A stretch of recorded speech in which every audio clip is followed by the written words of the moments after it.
Hallo, schon mal Schauer? Nein, wir morden heute wahrscheinlich nicht. Denke nicht, dass Honor irgendjemanden morden wird. Auch wenn ich gerne Ryan loswerden würde, aber nicht morden würde. Ich würde ihn nur gerne loswerden. Also ich wäre ganz froh, wenn wir ihn ins Gefängnis stecken würden. Das wäre schon nice so. Das ist dasselbe Spiel wie gestern, was meinst du? Bleibt also unwahrscheinlich, ja. Was ich eigentlich sagen kann, ich glaube, wir schauen uns, wenn ich damit durch bin, mit dem Spiel nochmal das Opening an. Weil das Opening nicht nice, ich hab's gerade nur gehört. Ich hab's gerade nicht gesehen, aber ich schaue die halt nicht vorher an. Weil sowas normalerweise spoilern kann, sehr gut. Aber danach können wir das gerne mal anschauen. Und erstmal natürlich ordentlich Hi Tracy, Hi Shara. Ich hoffe, euch geht's gut. Ich hoffe, ihr hattet einen schönen Tag. So, question. Can we talk? No, we have to. I'm snowed under the paperwork here. And then your mom wants a backpack. I want to hear your thoughts on the case. An experienced detective like you. I bet you've already figured out who did it. Spare me the flattery, Miss Wahi. You're not getting my permission to investigate. I'm just waiting for the forensics report to show up. Then I'm starting the interviews. Forensics report? But we already know Dick was strangled. Right. Any amateur can see that, as you've demonstrated. But we still do not need to know the details. Time of death, blood tests, that sort of stuff. Ja, das wird jetzt noch ein paar Tage so weitergehen wahrscheinlich. Ich rechne damit, dass ich auch noch ein paar Mal mich on Stream darüber aufregen werde, dass irgendwo draußen jemand ballert. Ich sollte Uni-Zeug tun, die Flights. Ohne Witz, ich habe gerade das eine React von den neuen Twitch Tabs Germanys gesehen, von den Floyds noch, vom Stream. Und einer der Clips, der quasi mit Milchbaum ist, wo letztendlich zwei Dudes sich halt mit ihrer Cam einfach nah an Milchbaum bewegt haben und irgendwie weirde Dinge getan haben in ihrem Gesicht quasi, ist halt so unangenehm für mich. Ganz ehrlich, ich kann nicht verstehen, dass man solche Clips reinnimmt.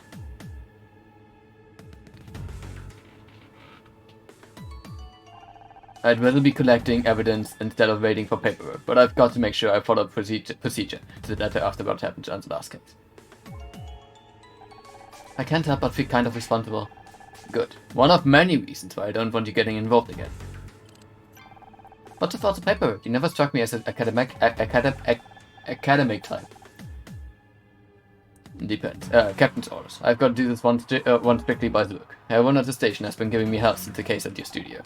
I arrested the wrong guy. The murderer escaped and all the crucial evidence was found by an amateur and a talking alarm clock. Sorry, we're not trying to ruin your reputation, Detective. Und vor allem war das schon das zweite Mal, dass so ein Clip drin war. Das erste Mal war ja der zweite Clip, der jetzt quasi drin war mit dem Ding, mit diesem Zeug, war ja nur eine Reaction darauf, dass jemand anders schon gemacht hat. Und ganz ehrlich, macht man nicht. Gehört sich nicht, ist scheiße. Und wer sich damit belustigt, ganz ehrlich, habe ich keine Lust drauf. Ich meine, ich schaue deine Streams eh nicht, von daher, ich weiß nicht, was ich sonst zu machen. We're not trying to ruin your reputation, you're doing that on your own. Hallo Bio, wie geht's dir? Ich hoffe, dir geht's ein bisschen weniger verkarte. Ruin my reputation. They already think I'm too old for casework. The department's full of know-it-all kids these days. I've been trying to tell them something stinks about the way Frank Pritchard died, but they won't listen. You seemed surprised when I mentioned my mom. I did. I guess I was just shocked at the thought there might be another version of you walking around. Another me. You couldn't be further from the truth. That's what everyone says, but we all end up like our parents, one way or another. You mentioned Frank Pritchard. That's the guy who killed Blake, right? Right. Jumped from the 10th floor before I could get to him. Neat little suicide note and no evidence of forced entry. But you don't think he killed himself? I don't know what I think yet. What I do know is I've been working cases since before you were in diapers, and I've learned to trust my gut. And it's telling me that something screwy about the way Frank Pritchard died. Yes, I agree, and I'm not working cases that long. I don't want to risk showing that until I'm absolutely sure.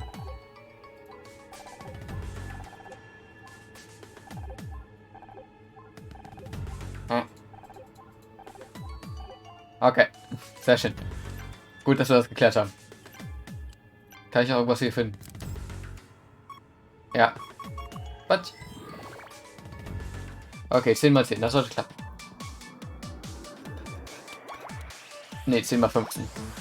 Ah, damit.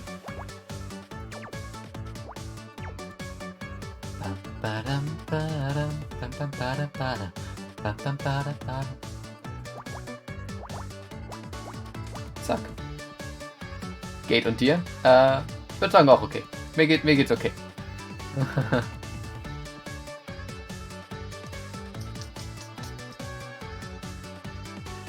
1, 2, 3, 1, 2, 3, 4, 5. Dann kommen wir aus der Reihe. 1, 2, 3, 4, 5. Quatsch. Bam, bam, bam, bam, bam, bam, bam, bam, bam, bam, bam. Ups.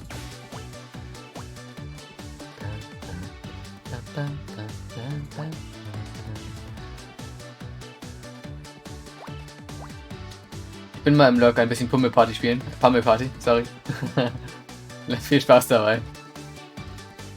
Ist auch so ein Spiel, wo ich eigentlich so ein bisschen mal interessiert wäre, aber da ist halt sich so, ja.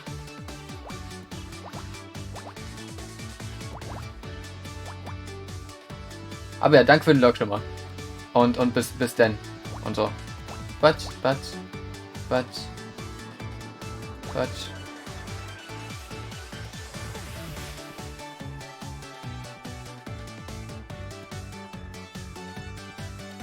Ja, mach das. Sag Hallo von mir auch.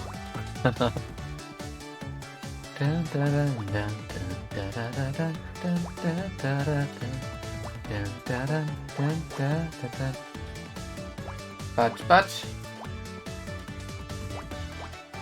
Aber ich muss auch dazu sagen, ich habe jetzt gelernt, dass ich meinen Titel besser anpasse. Ich habe jetzt nämlich auch Mod-Aufklärung geschrieben. Ah. Statt Morden nach Zahlen. Damit nicht wieder zu Missverständnis kommt. Batsch.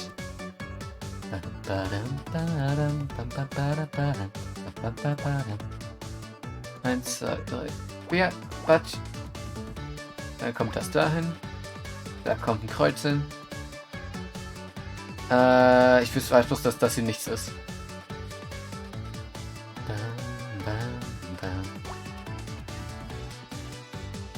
Auf die 1 kann basically überall hin.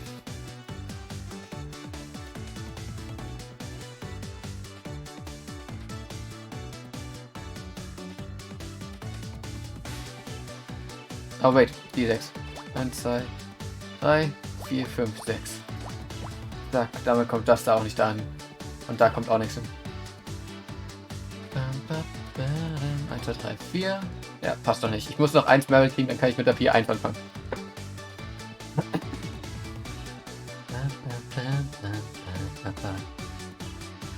Eins, 2, 3. Ja, da kann ich eine 3 hinsetzen. Da kann ich auch 1 hinsetzen. Damit kommt das weg und da kommt die 4 hin. Nicht aus der Reihe fallen.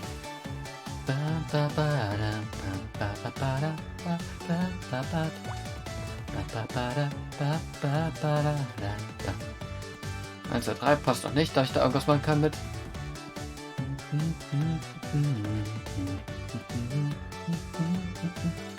Da kann die 2 nicht hin, das heißt, die kommt dahin, das heißt, da ist keine 1.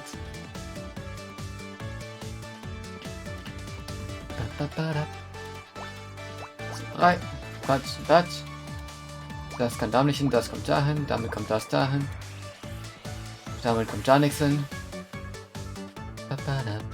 Damit kommt da die 4 hin, damit kommt da nichts hin. 1, 2, 3, 4, 5. Von beiden Seiten, damit kommt da die 2 hin.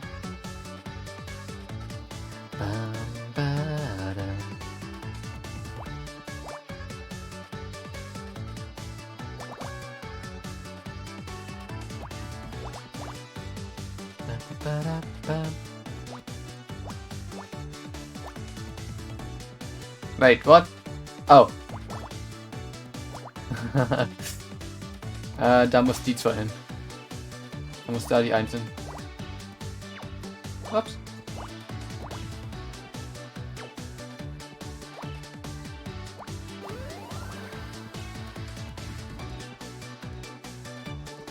Ein PDA. BB.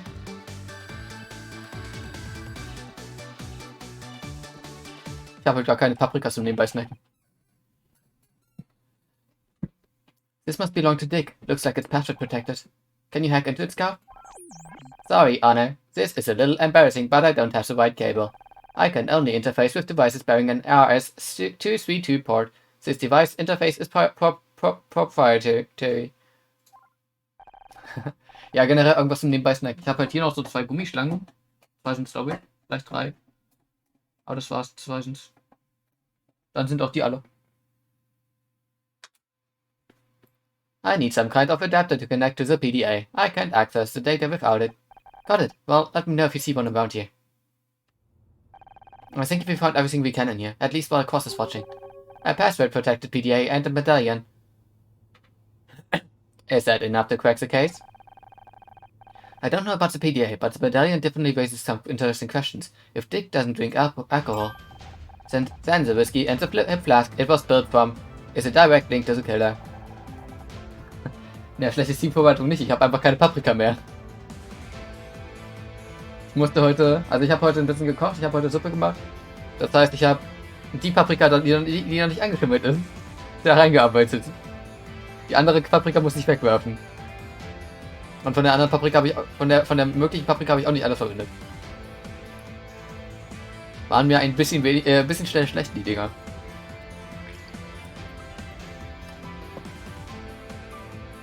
Schlechte Lebensvorbereitung, man braucht immer Paprika. Ich hatte Paprika da. Hat auch nicht damit gerechnet, dass sie jetzt schon schlecht ist. And I think we have a pretty good idea of who it belongs to. Bobby Price, Kathleen Cartwright, Ryan Blackstock. Ryan Blackstock. Ryan Blackstock. Why? He hates whiskey. All the more reason to throw it on the floor. Nice try, but I think there's a more obvious suspect. Scheiße. Ich wäre aber, dass Ryan Blackstock das obvious suspect ist. Bobby Price. What are you yammering about? I don't mind you looking for him before your mom's back, but can't you do it quietly? We just found it actually. We get out of your hair. Enjoy your paperwork, detective. Und jetzt nehmen sie die Medaille einfach mit, damit der Detective nicht seine Arbeit machen kann. It's incredible. He's so much like him. Yay, er kennt unseren Dad. You look like you've lost something. Need any help? What? Oh, hi. Lost something? No, nothing. Are you sure? I can't find anything. It's cool. I'm just, trying to find some mint room. I thought you said you weren't looking for anything. I guess I did. Anyway, I'll just be...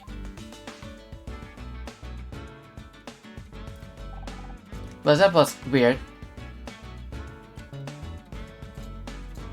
Yo! He told us that hip flask was Dick's, but he hasn't had a drink for over 40 years. What? Well, then it must belong to somebody else. What about that wine guy? You can't pin this on me. I didn't do anything. I don't know anything about that, sorry.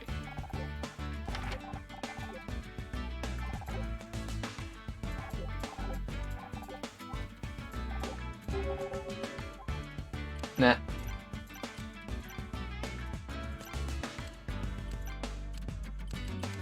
Mehr hat uns nicht zu sagen, das andere hat man ja schon alles mit ihm. You know, I get the feeling Bobby really was looking for something. Do you think there's evidence hidden here? Doesn't hurt to take a look around.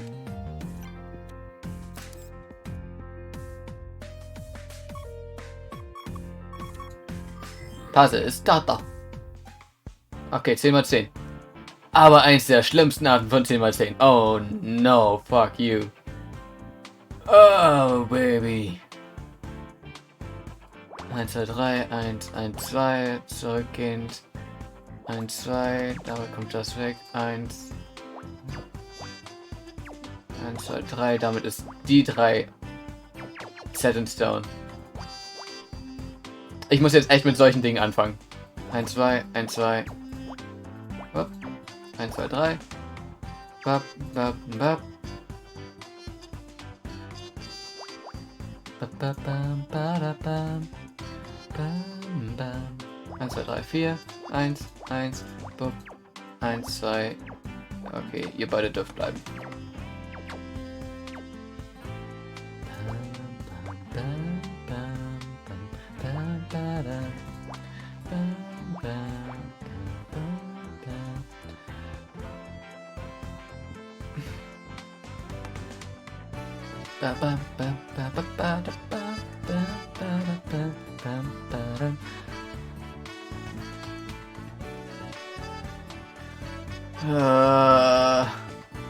Okay, die 3 muss dahin. Dann muss die 2 dahin, dann haben wir da die 1. Damit haben wir da keine 2. Wir haben wir da die 2 abgeschlossen. Da kommt nichts hin, da kommt die 4 nach oben. Da muss dann die 2 hin.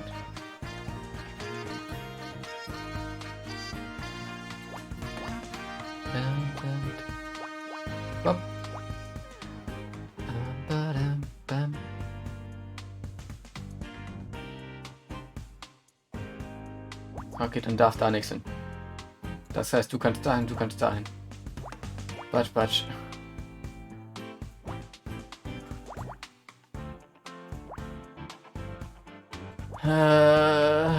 Bitte, bitte, bitte.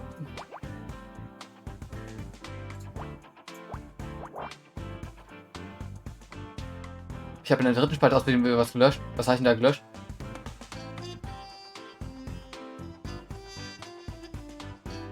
Meinst du das, was ich wieder hingemacht habe?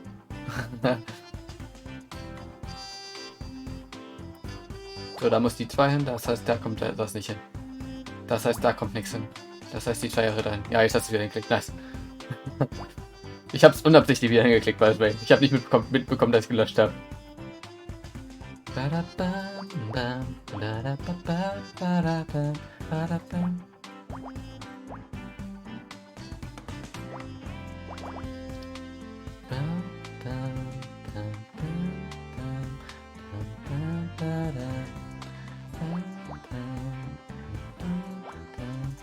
Ups.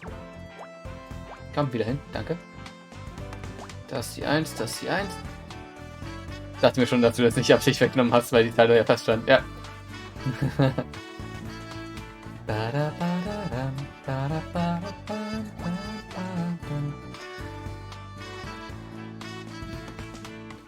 So, eine 1 muss dahin, das heißt, da kommt nichts hin, das heißt, die 3 geht dahin.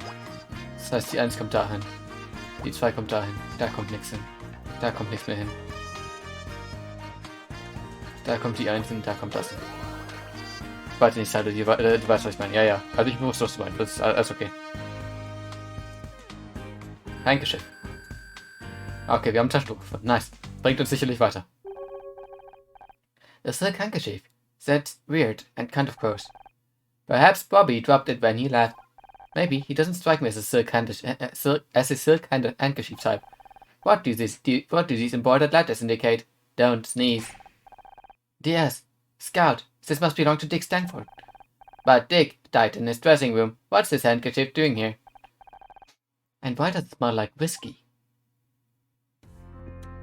Oh, jemand hat einen trockenen Alkoholiker dazu gebracht, wieder Alkohol zu trinken.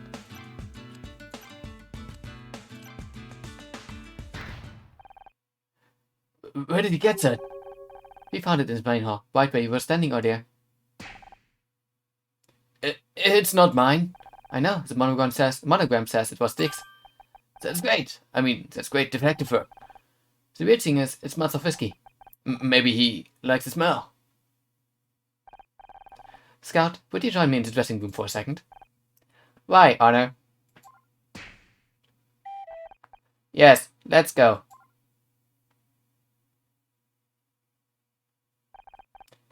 Bye then.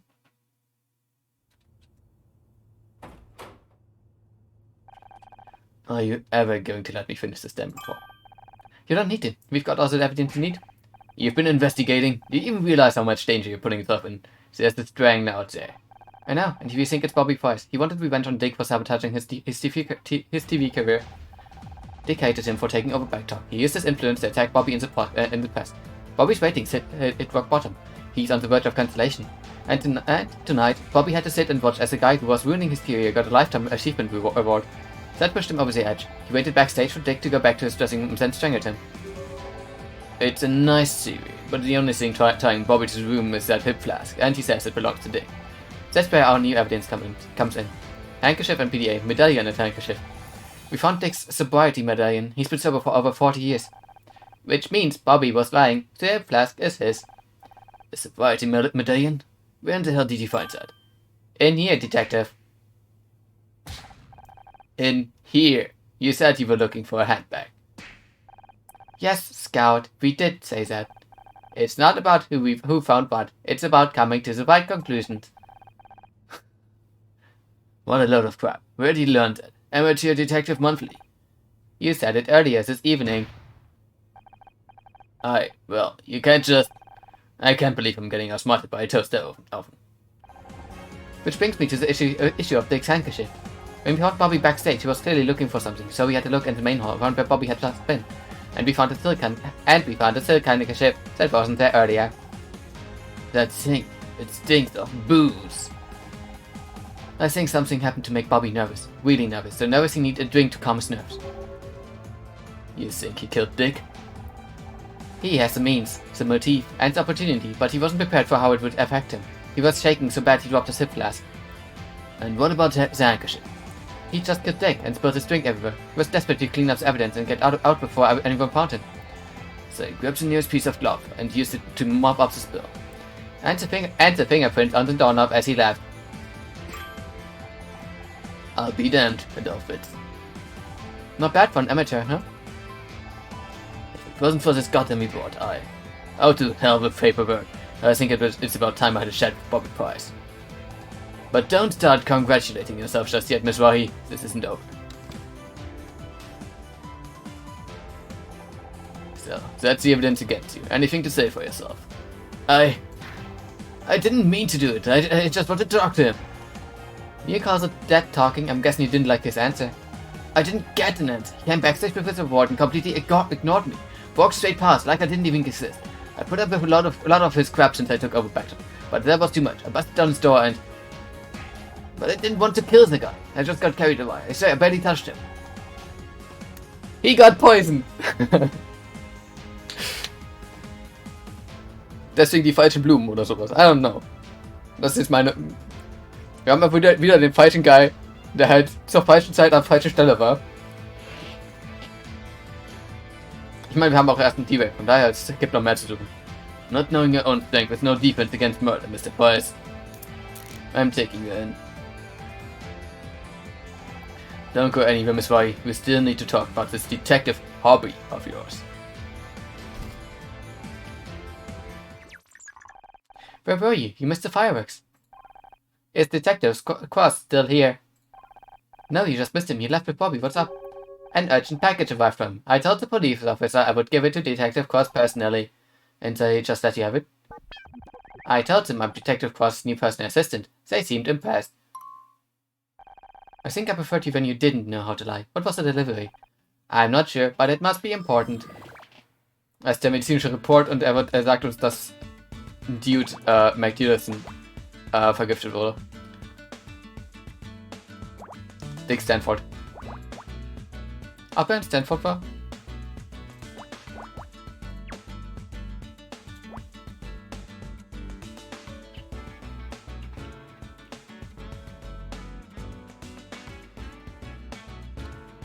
Eins, 2, 3, 4, 5, 6, 7, 8. Okay. Bei 15 darf man mit der 8 wenigstens 1 machen.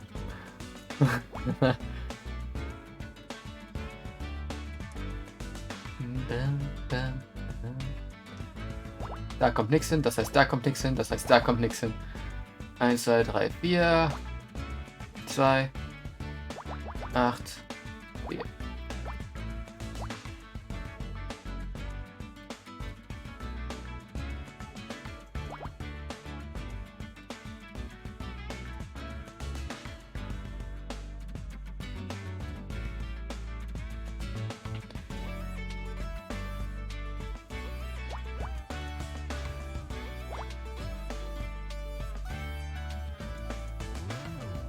Oh, ich kann auch direkt das so machen. Und das bedeutet nämlich, dass das dahin geht und das dahin geht.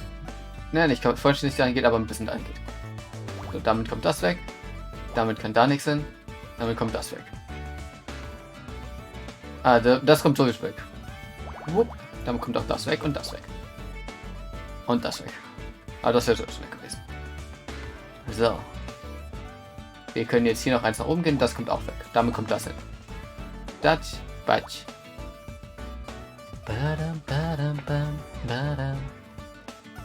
Da ist die 4 schon vollständig. Damit kommt da die 1 hin. Damit kommt da nicht rein und damit kommt da nichts hin. Damit kommt da nichts hin. Damit kommt da die 2 hin. Das ist die andere 2 hier. Gott, ich mag Picross echt gern. Aber Gott, ist das manchmal schwierig. Da kommt auch nichts hin. Das muss irgendwie zusammenstecken. Damit kommt da nichts hin.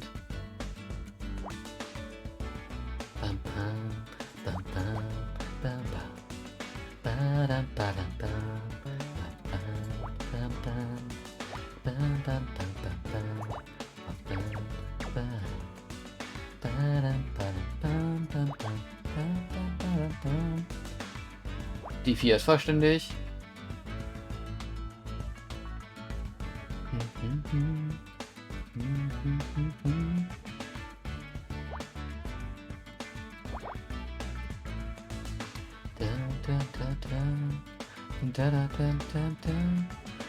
Eins, 2, 3, 4, 5. Damit kommt da nichts hin. 1, 2, 3, 4, 5. Damit kannst du da. Du bist fertig. Damit musst du dahin. Damit bist du fertig. Und damit bist du fertig. Damit kommst du da weg.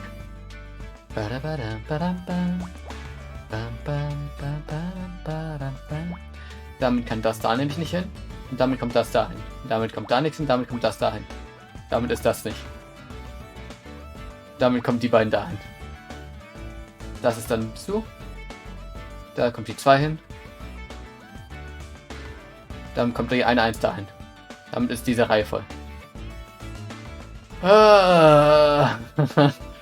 So much thinking schon wieder. Ich habe doch gerade erst angefangen für heute.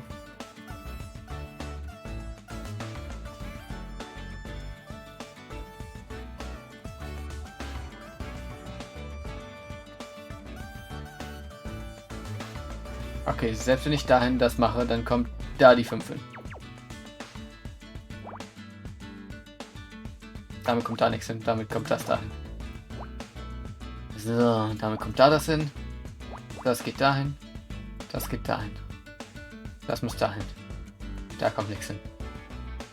Da kommt nichts hin, da kommt was hin. Da kommt nichts hin. Fertig. Ich glaube, ich werde langsam besser in Picross. Not gonna lie. Bloodthirst. Und er war poisoned. Yeah, neue Expert FC bei Colorful Stage. Nice, good job. This must be a forensic report Cross was waiting for. Oh my, if I'm reading this right, then these blood results mean... What? What does it mean?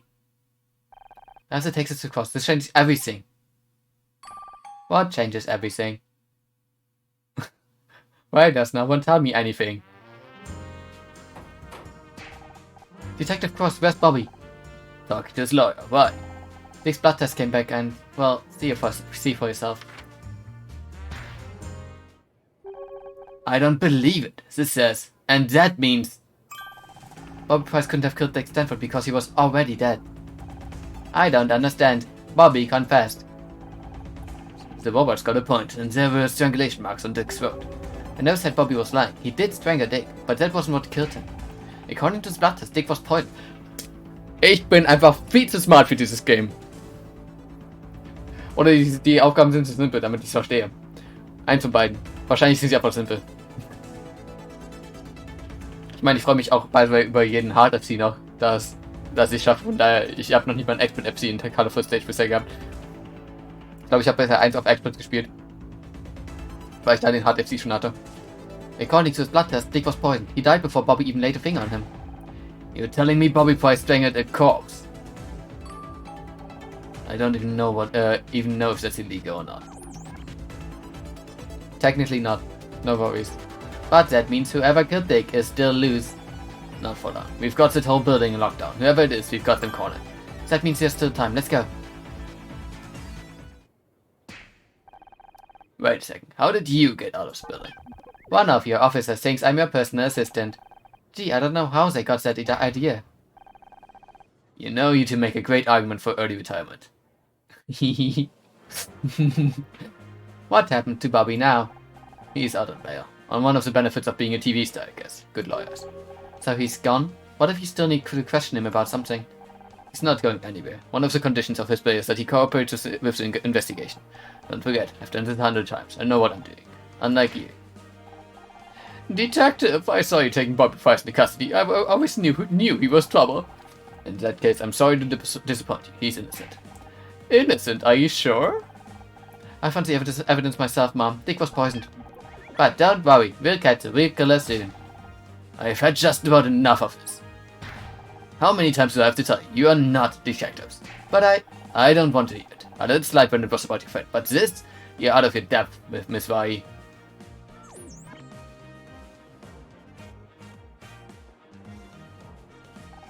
I really want to help. Here's a job for you. Hot Pink 4x4 was double parked out front. I was getting tired as we arrived. Why don't you two use those detective skills of yours to find the owner? They need to go collect it from the impound lot. A new mystery to solve. Forget about it, Scout. He's just trying to keep us out of his way. You're damn right I am. You think the stupid car is more important than fighting a murderer? Absolutely not, but it's the only thing I'm going to let you investigate around here. Take it or leave it. Perhaps you should just investigate the car owner. Whose side are you on? I've even got your first piece of evidence. They checked inside before it got out and found something on the dash. Let me take a look. Becky hat ihr Auto abschleppen lassen. Beckys Auto wurde abgeschleppt.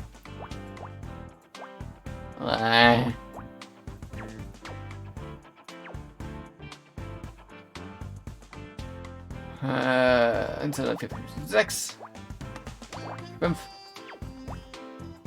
4, 1, 2, 3, 3, fuck, 2, hopp.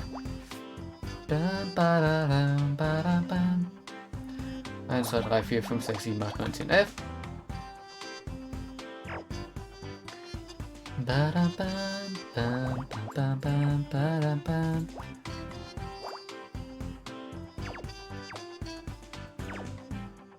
So, und endlich die Echo auf FC erfahren. Ich krieg das Lied auf Expert durch, aber die Hard FC wollte immer nicht. Hat man manchmal das Problem.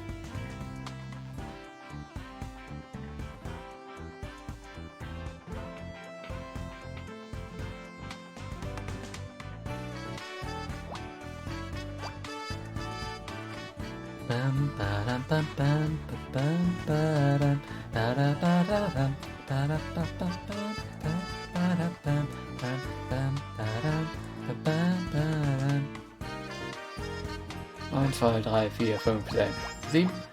1, 2, 3. 1. So, 1, 2.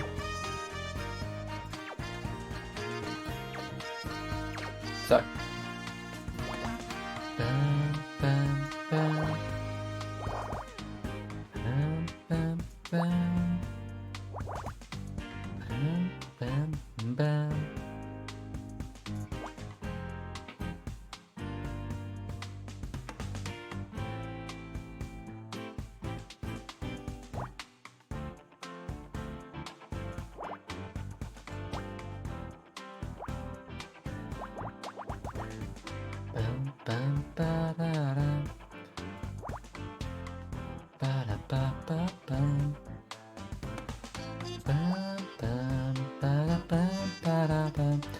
Eins, 2, 3, 4, 5. Oh wait, 1 hoch. Upsi. Gott, ich mag die Musik so gern.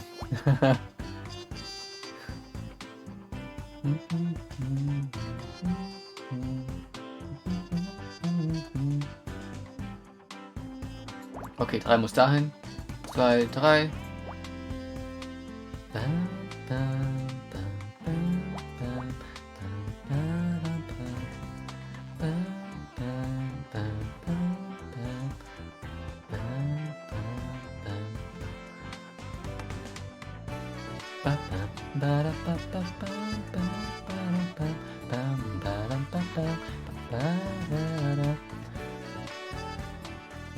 Da kommt nichts hin.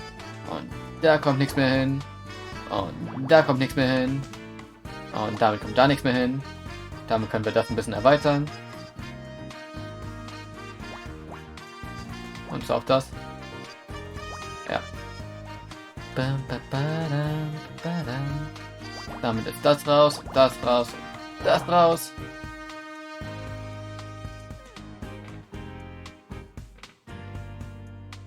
Das muss die 3 sein. Dann muss die 5 hier hin. Dann muss die 2 dahin. Die 4 dahin, die 5 dahin. Die 4 dahin. Und die 4 auch dahin.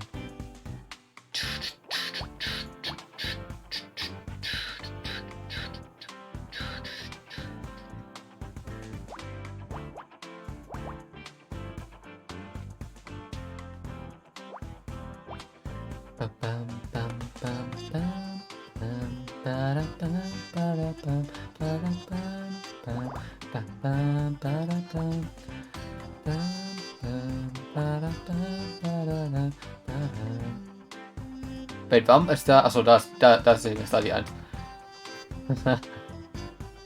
Warte, das passt jetzt nur noch so, oder? Egal. Machen wir gleich. Dann kommt da nämlich die 1 hin. Und hier können wir das machen, das und das. Dann muss die 3 dahin. Damit kommt da nichts hin.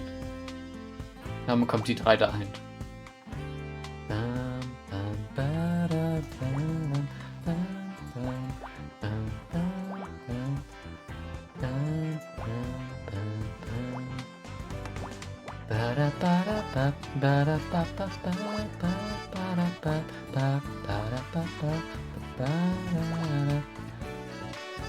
Ach da, okay.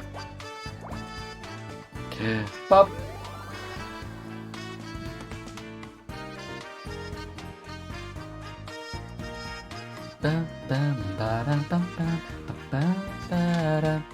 Ein Envelope.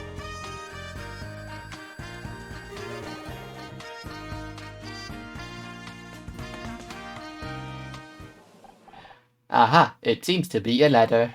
Great, a new lead in the most pointless errand ever. If Detective Cross won't let us investigate the murder, we don't have to give up. We should focus on what we can do instead.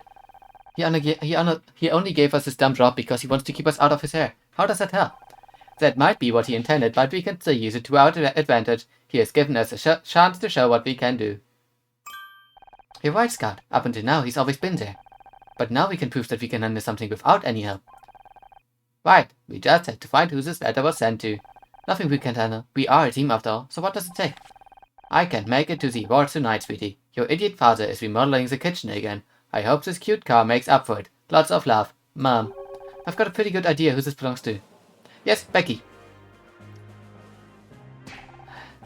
Just 1 second, Honor Miss White. You're not going anywhere until we talk about this detective nonsense you've gotten yourself into. Sorry, Mom, you heard Detective Cross. We have to find out who owns the car. Oh, don't worry about him. He understands the situation perfectly well. Find the owner of the car yet? My mom won't let me go, which is not a sentence I thought I'd have to say at 29 years old. Du bist erst 29? Du bist schon 29? Ich bin sowohl verwirrt als auch, also dass sie schon als auch erst 29 ist. Does it make sense? You should listen to her. She's only got your safety in mind. You're always talking about keeping me safe. What does that even mean? When have I ever been hurt? You've been lucky, but you're dealing with Curtis. That luck's going to run out sooner or later. Why do you care so damn much? What are you so scared of? Oh, I get it. Trust me, you don't. No, I get it now. No, I get it now. You're old. You said yourself they want to put you behind the desk, but you wouldn't listen. Then me and Scout come along and we solve Blake's murder. We find the evidence. We crack the case. That's got nothing to do with it. Hat gesehen, wie unser Vater gestorben ist. You don't care about me. You never have. You're just scared. You're scared that I'm better than you. I swore an oath. To protect himself. You're only trying to protect yourself. That's not true. Then what are you scared of, detective? I'm scared you're going to make a mistake. You're going to get yourself killed. Stop and think for a sec. Just for one sec. What that would mean for the people who care about you. For once in your life, listen to what your mom is telling you. Walk away. This car assignment you gave me, it's a joke, right?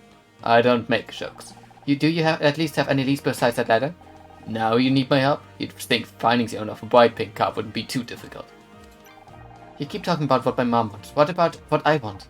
I swear it's like you two are ganging up on me. She's just talking a lot of sense right now. She's just talking a lot of sense right now. Nee, wir zeigen ihm nicht weiter.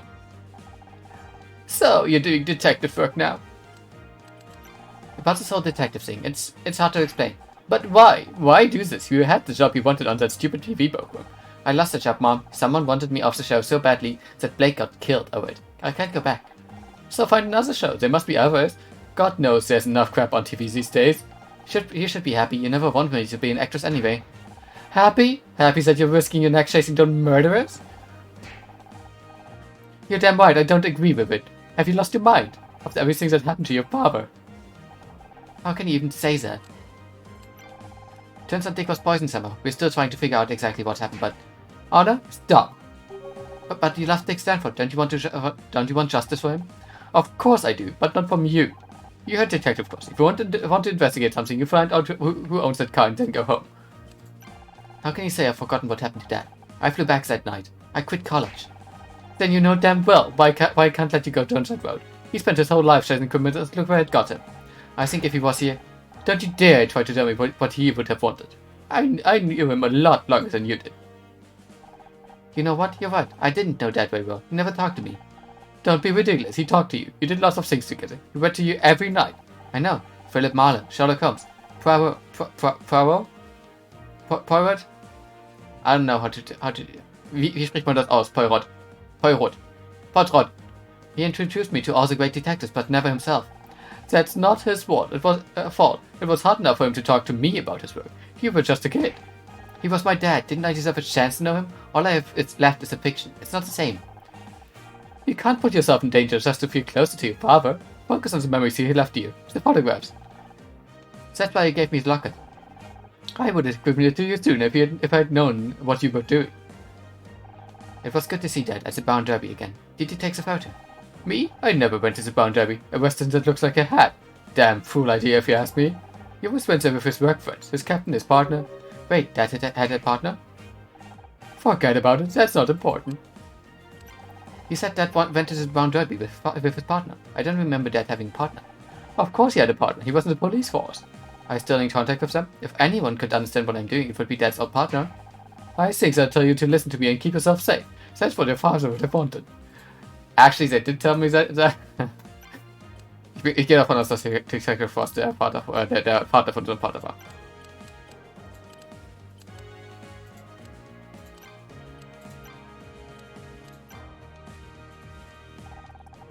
This is a stupid question, but you don't know anyone with Bite being car, do you? What kind of question is it? Of course not.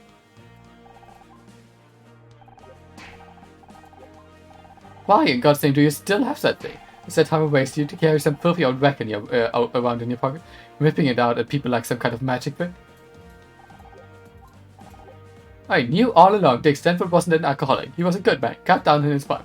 His prime? He was like 80 years old. Best looking octogenarian I ever saw.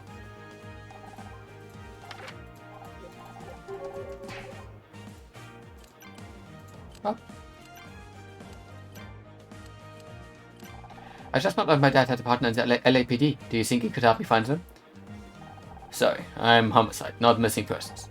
I know, if I could find them, they might be able to tell me more about my dad. I make a point of not knowing people these days. Makes the job easier. I've got a photo of Dad outside his favorite restaurant. Can't you at least show it around at the station? Look, there are a lot of cops on the force and the Brown Derby was a popular place. I can't help you. I didn't mention the Brown Derby. What? How did you know it was my dad's favorite restaurant? Like I said, it was a popular place. Just a lucky guess. I don't know. It's small bird. Wait a second. I never noticed before, but the photo in this locket is folded in half. Scout, take a look at this.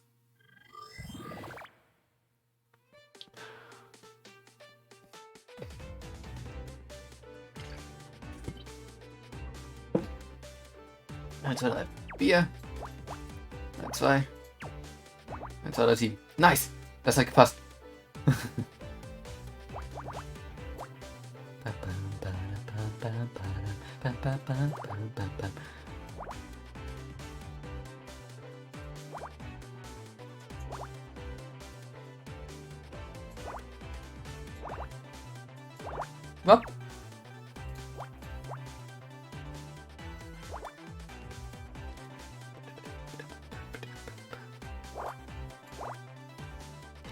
1, 2, 3, 4. Blatt. Damit ist das und das durch. Das auch durch. Das ist durch. Das ist durch. Das ist auch durch. Da kommen noch die 2 hin, das ist durch.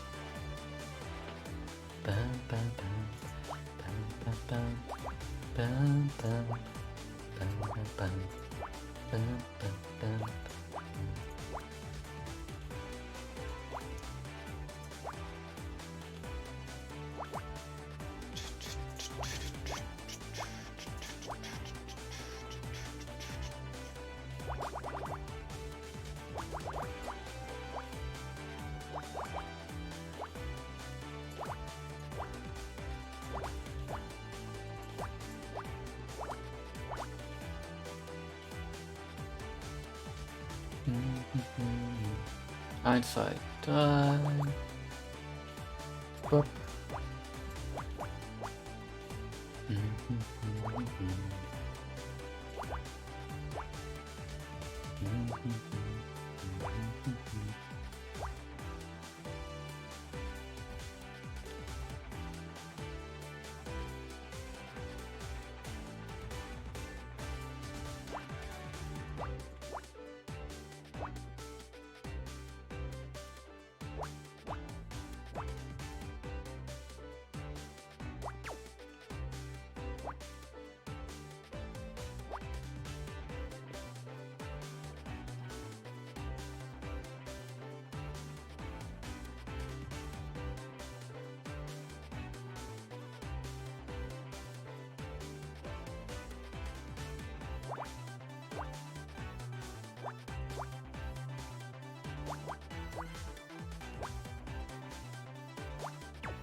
Eins, zwei, drei, vier, fünf.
Easy. Photograph.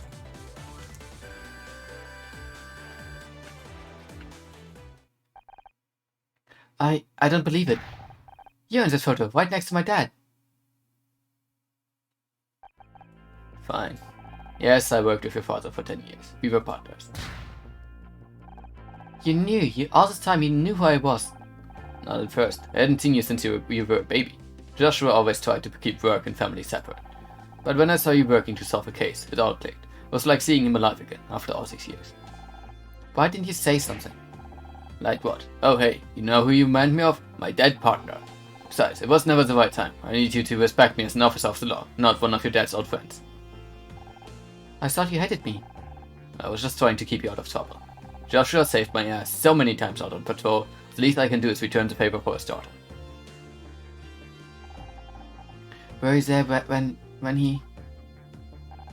I don't want to talk about it right now. Look, maybe I can't stop you from trying to be a detective. God knows, nothing could stop Joshua once he had a leak. So go right ahead, look for evidence, question people. I won't stop you, but I'm watching you like a hawk. As soon as I think you're going too far, as soon as I think you're in real danger, it ends. Do you understand me? I just think I didn't ask you what he's saying. Do you understand? Yes. Good. I don't hate you, Anna. I get what you're trying to do, but I have to make sure you don't get yourself in above your head. I owe him that much. Are you okay? Yeah, it was just a lot of information. What happened to your father? Mom never told me the details. He just went out to work one day and didn't come home again. And you were left with a blank space in your past. I understand. But Detective Cross may be able to give you some answers. Didn't you hear what he said? He didn't want to talk about it. Not yet, but he gave us permission to keep investigating. He may be coming around. I don't know, he wasn't exactly enthusiastic. Seems like everyone's telling me to give up. Just because everyone against you doesn't mean they are right. I guess we'll have to find out. Let's get out of here. We still got to talk to whoever owns the car. Backstage! Yo, Becky. What's that, Becky? She's been in the bathroom since she left the ceremony. Do you think she knows that Dick's been murdered? Knowing Becky, she'll probably think he deserved it for not giving her the award. Welcome back. I was worried you were going to stay in the restroom all night. What? Don't be stupid, Anna. I just had to fix my makeup. That's all. Did you hear what happened? Of course I did. The cops even made me give a statement. Like, what's the point? I didn't see anything. Bandori Omikuji of the day. Common sense luck. Nice. Ach, heute ist auch nochmal so ein Ding. Muss ich mir das auch noch abholen, wa? And if that wasn't bad enough, Bobby Price just tried to make a pass at me. It's hard work being the center of attention. Misaki, by the way. I mean, I guess that does make sense. So you didn't get Best Actress. If it's any consolation, we all thought you deserved it. Everyone knows I deserved it. Well, everyone except that it's just brainless nobodies in the Starshine community, apparently. You're a great actress, Becky. Don't need to win an award for Peter to take you seriously. What would you know? You've never been shortlisted.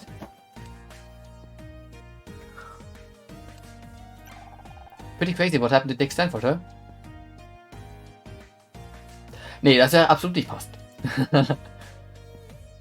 Das wäre sowas von nicht passend bei Ty. Pretty crazy what happened to Dick Stanford, huh? Let's be honest, he was ancient and his career was over. It was gonna happen soon enough anyway. Becky, he was murdered. Have you seen inside a retirement home? If I ever get that old and irrelevant, I hope somebody does the same to me. Bobby Price made a pass at you. Can you blame him? I didn't even know he was back yet. Wasn't that long ago he was in a cell. Another innocent person put away by Honor Mizrahi and Scout. What a fearsome duo. Anyway, enough about us. Let's get back to you. My favorite subject.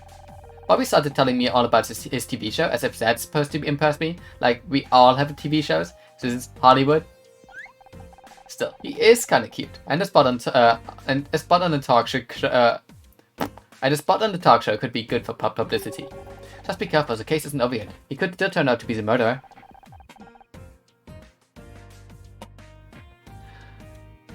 I'm thinking about going on a show, not marrying him.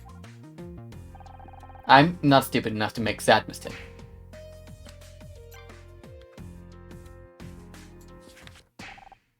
Where did you get that? The cops found it on the dash of a pink 4x4 outside. Was it your car? Because it's been towed. Good. All I wanted was for my parents to see me win a Starshine Award, and they couldn't even do that. Mom thinks she can buy my forgiveness with some hideous, hot, pink monstrosity. I'm glad it got towed. They can crush the damn thing for all I care. By the way, I'm gonna need a ride home tonight. Sorry, Baker, I know what it's like to not have your parents' support. It sucks. Why couldn't they just be here? You don't need them. You've got us. Forget it. I didn't even win anyway. Becky tut mir leid. Not gonna lie, Becky tut mir in diesem Moment halt wirklich leid. We've solved the mystery of the pink car. Now Detective Cross will finally trust us. I wouldn't get your hopes up. He only gave us that case to keep us busy. But I bet he didn't count on us solving it this fast. We're a great team, like Holmes and Watson, Cagney and Lacey, Shaggy and Scooby. We really need to talk about how much TV you're watching. No mystery will go unsolved. No stone left unpunished. No criminal left unturned. Knapp daneben. I like your enthusiasm. Come on, partner. There's a murder to solve. Hey, wait up.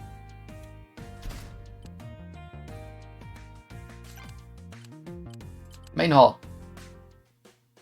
No! Go away! Well, I still think Bobby did it. He's got the motive, the opportunity. His poisonous style, he doesn't seem like the kind of guy to think so far ahead. You don't know Bobby. Excuse me, that's my agent calling. Okay, schauen wir erstmal im Dressing Room. Back to the crime scene at last. It'd be easier to search the place now that Cross isn't breathing down our necks. Understood. Setting scan mode to high resolution.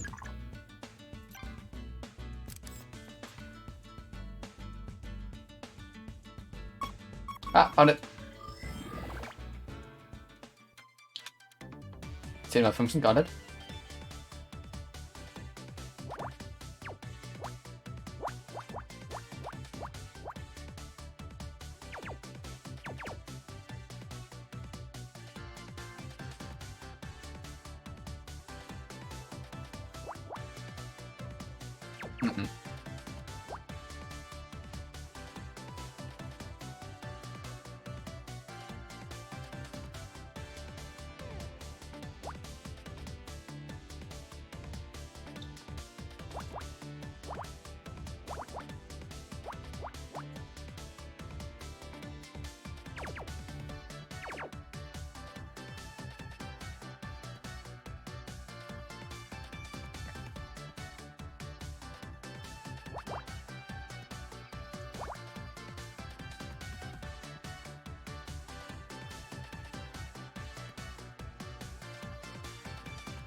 Ah.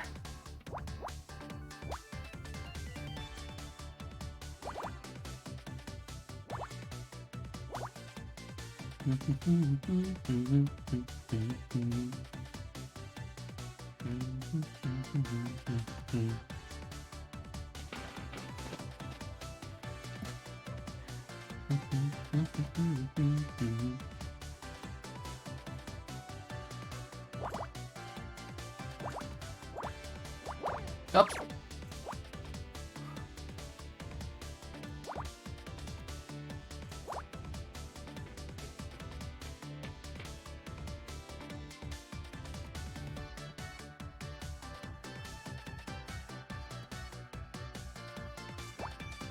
Bam, bam, bam, bam, bam, bam, bam, bam, bam, bam. Oh Gott, ist das schwierig gerade.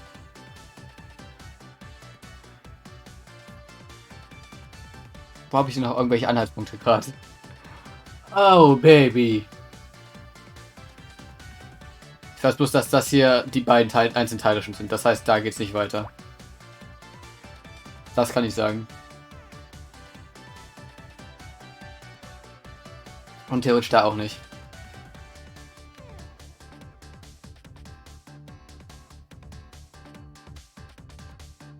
Okay, das macht mich gerade echt fertig, das Ding.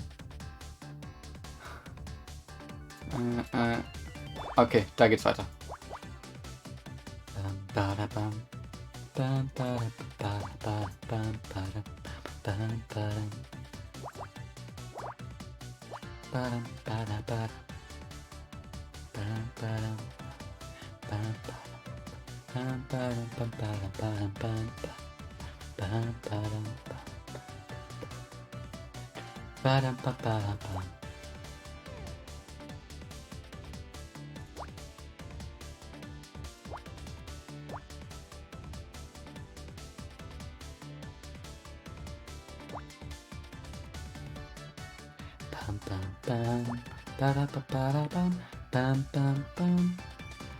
Ne, wenn das eine 3 ist, dann passt das doch nicht hin. Ja, das muss so.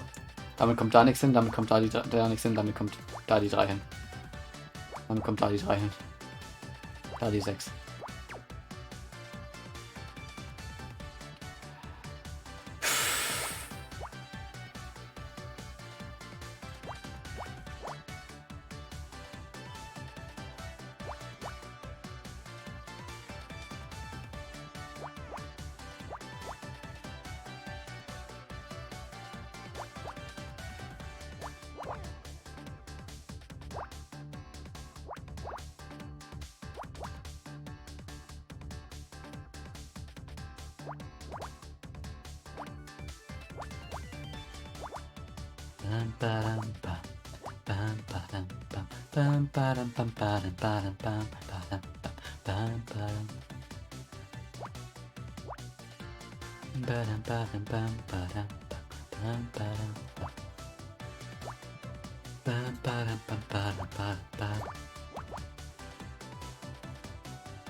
Ah, jetzt. Okay. Mathe ist schwierig.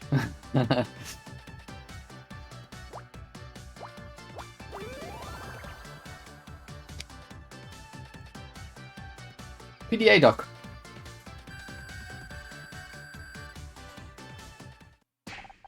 Wow, it's a... What is it? It's a dock for the PDA we found earlier. Good news, it provides a serial interface, which means I can use this to access the PDA. I just need a moment to break the password protection. Yay, mehr Puzzles. Aber diesmal diese Puzzles. Zack. Damit kommt da nichts mehr weiterhin. 1, 2, 3, 1, 2, 3, 1, 2. Zack. 5, 4, 3, 2, 2, 3, 3, 2. 1, 3, 3, 1, 4, 5, 3, 1, 3, 1, 3, 3. 2, 2, 2, 2, 2.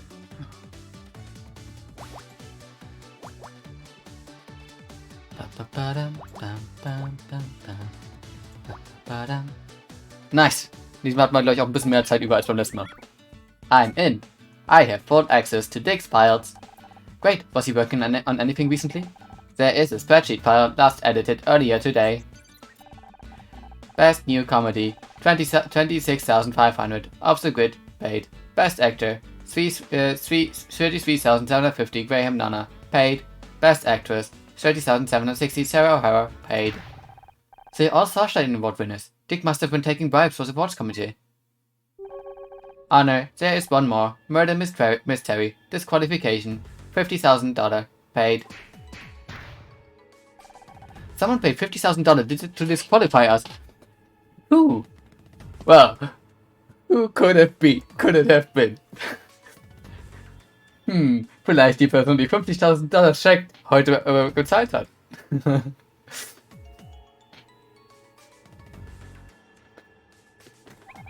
There is no name here, but didn't Brian pay that exact amount to an anonymous bank account?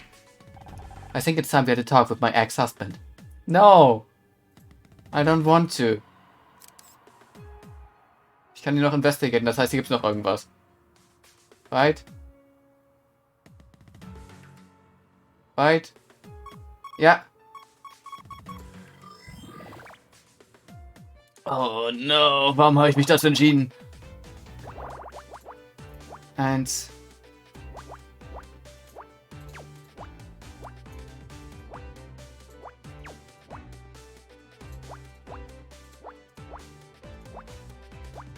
Ja, ist immer noch besser als mit Dick zu reden.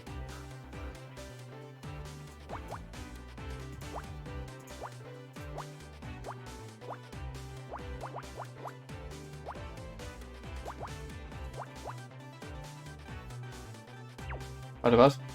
Habe ich mich verzählt? Okay, jetzt passt. Ich habe mich verzählt. Entschuldigung. Ah ja. Nee, nein. Alles gut.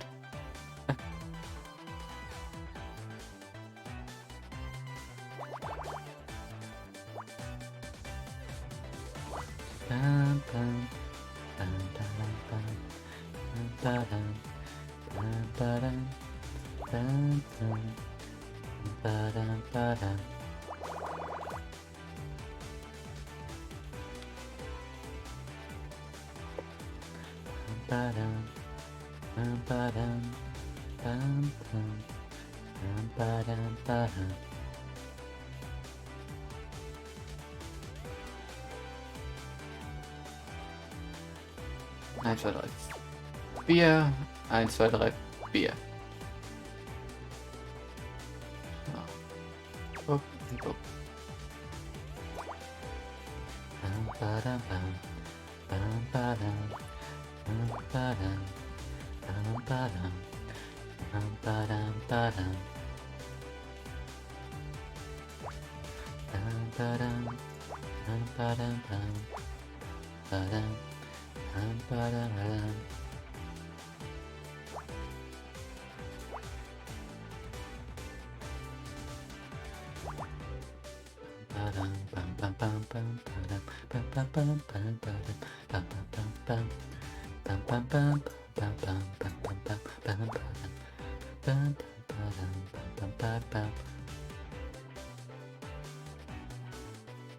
Ja doch, da kann ich noch nichts machen.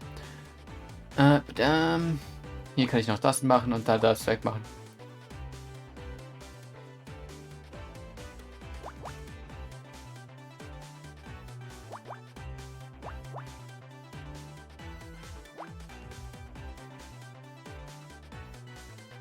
Ich habe gerade erst gemerkt, dass ich mit 3 Sterne Powerful Maya für das Event hätte tauschen können mit mehrmal Tickets. Ich habe mir 3 Sterne Hina Powerful für das Event geholt. Mit einem Guaranteed Twister-Ding. Granted, das ist ein bisschen anders als ein Tickets und so, aber trotzdem. Ja.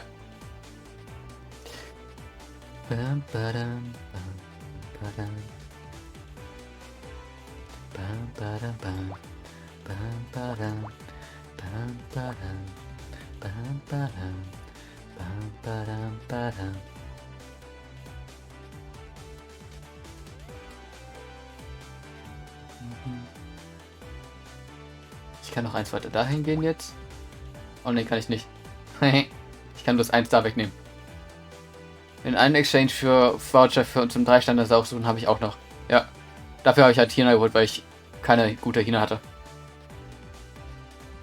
Ne, die 1 kann nach dahin gehen, dann kann das eine 4 sein. Das kann man also nicht abchecken.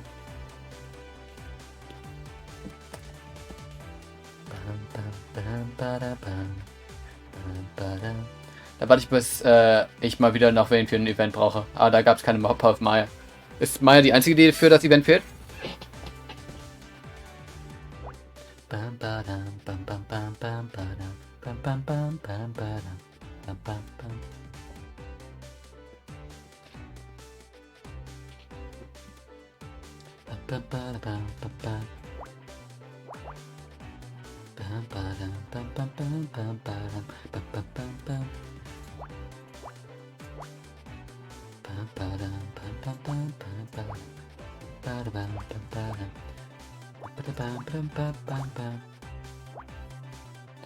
Nein, aber ich habe PowerPoint für alle anderen Taster, schon nur für Maya habe ich nur 3 Sterne mit anderen Typen gehabt. Damit hast du allerdings meine Aussage bestätigt. Maya war die einzige, die von Powerful Event-Charakteren gefehlt hat. Also... Vielleicht habe ich meine Aussage ein bisschen schlecht ausgedrückt, ja, aber generell genau das, was ich gefragt habe, hast du gerade mit bejaht. Also quasi bejaht. Obwohl du schon nein hast. Aber quasi bejaht.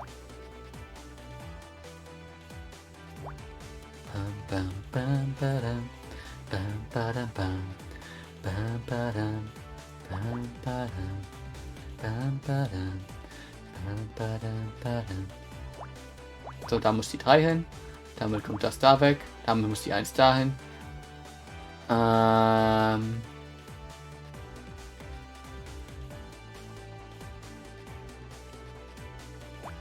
Das ist dann eine 1, genau. Das ist eine 2.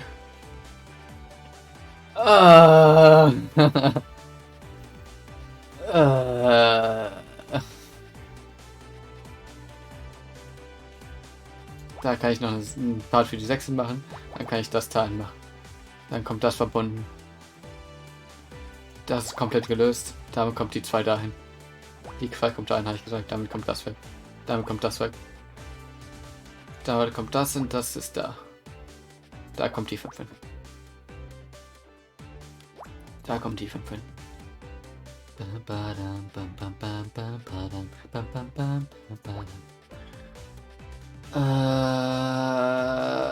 Das kommt da nicht hin.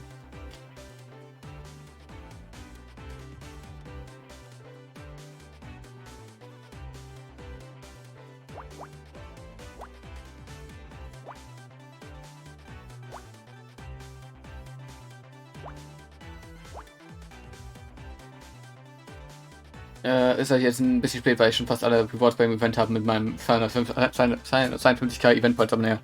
Ja. Ich habe immer die Story schon durch. Ich muss noch mir die beiden Charaktere holen, aber die Story habe ich schon durch. Immerhin etwas. 2 kommt dahin. 4 kommt dahin, da kommt nichts hin. Da kommt der 5 hin. Da kommt eine 1 hin, da kommt nichts hin, da kommt die 3 hin. Da kommt nichts hin. Da kommt die 5 hin, da kommt dann die 3 hin. Da kommt nichts weiter hin, da kommt die 4 hin. Da kommt die 2 hin.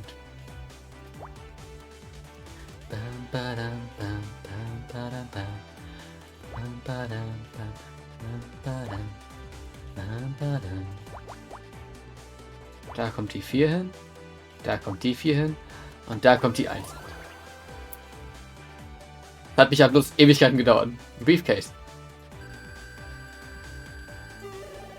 Detective Rank B. There's a bunch of letters here from Dick's lawyers.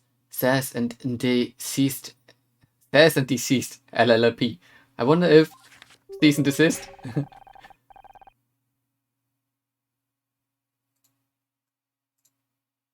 Ich habe gerade auf Discord nachbekommen, weil ich mal wieder aus.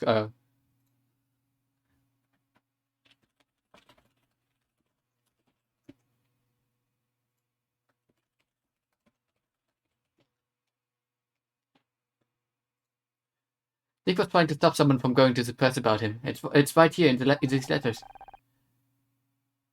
Do you think this is related to the rumors in Cellar Life magazine? It must be. It says the guy's name was Alex Costa. He accused Dick of being abusive and intimidating. Based on our interaction with him, that sounds accurate. Sustained verbal abuse over a period of many years. Volatile, ill-tempered, created a hostile work environment. No wonder he wanted to go to the press. If this is true, Dick would have made Becky seem like an angel. Everyone who worked with him must have known about this. Why was he allowed to keep his job? That's easy. Money. No TV network wants to fire the biggest star. It's easier just to make sure nothing ever goes public. Well, that and he's a powerful man in a city run by powerful men. You can be sure Kathleen would have gotten away with being so difficult. But these files say someone was trying to tell the truth. That would make it hard to ensure it never went public. Yep, and Dick called in his lawyers to shut them down. Do you think that could drive someone to murder? Sounds like a possible motive. To me, we should see if anyone knows this Alex Costa guy.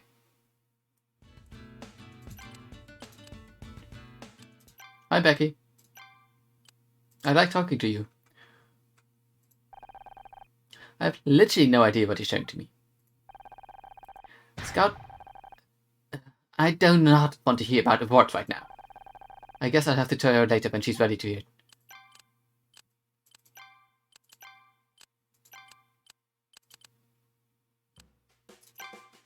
Hi, Kathleen.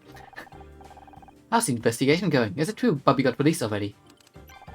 It's true. Bobby didn't kill Dick. He just thought he did. I have to say, I'm impressed. It sounded like he had the case all wrapped up. We thought so too, until we found out Dick was poisoned. Now we're back to square one. Poisoned, but... It's not really my place to say, but just because Bobby admitted to strangling Dick, doesn't mean it didn't poison him too. Can you think of any way Dick might have been poisoned before he got on stage for his award? I'm sorry, I don't know where he was before the presentation. Have you checked his dressing room? Dick was trying to block a guy called Alex Costa from talking to the press. Apparently Dick was a real piece of work off camera. That doesn't surprise me, and it answers the question of who leaked those rumors to Startup Live. So it's true? I suppose there's no sense in trying to hide it anymore. He's dead now anyway. The truth is, Dick was always difficult to work with. He hated the idea of a woman coming onto the show, but the network insisted. I put up with a lot of for the sake of my career. Did he know Alex Costa? We'd like to speak to him. Sorry, I haven't kept in contact with anyone from the show. It's a time I'd rather forget about. You might have better luck asking Bobby. A lot of the old crew stayed on when he took over.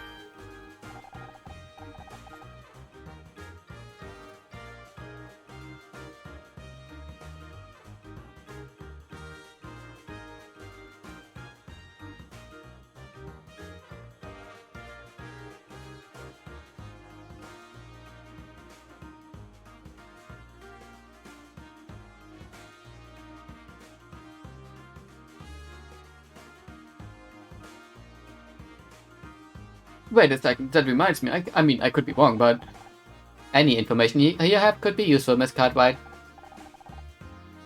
Well, I think Bobby's mother was called Alexandra. Are you sure? Sorry, ich musste kurz der Lehrer antworten. Sorry, it's my agent. You know how it is. Will you excuse me? Nein, ich werde dich nicht excusen. Ich möchte noch weiter mit dir reden, weil ich nicht mit dem Dick reden möchte. Did you know Dick was taking bribes to win the Starshine Awards? What? That's terrible. I had no idea. Do you think that's why he was killed?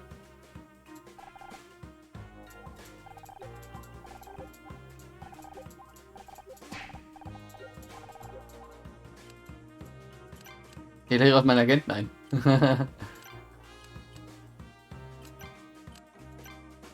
Der Lehrer hat mir gerade geschrieben, dass sie jetzt angefangen hat und nicht mit Fantasy Live Online. Und ich muss ja leider sagen, dass ich schon aufgehört habe mit Fantasy Live Online. Da hast du nachgefragt, warum. Und ich muss halt einfach sagen, Fantasy Live Online ist eines der wenigen Spiele, wo ich sage, ich möchte meinen Main Character spielen und gleichzeitig ist der Main Character useless. Egal wie viel du machst, egal wie viel du vorbereitest und so weiter und so fort, dein Main Character, es wird niemals so gut sein wie ein 5-Sterne-Charakter. In einem Spiel, wo es darum geht, den Main Character durch alle verschiedenen Jobklassen und sowas durchzusetzen.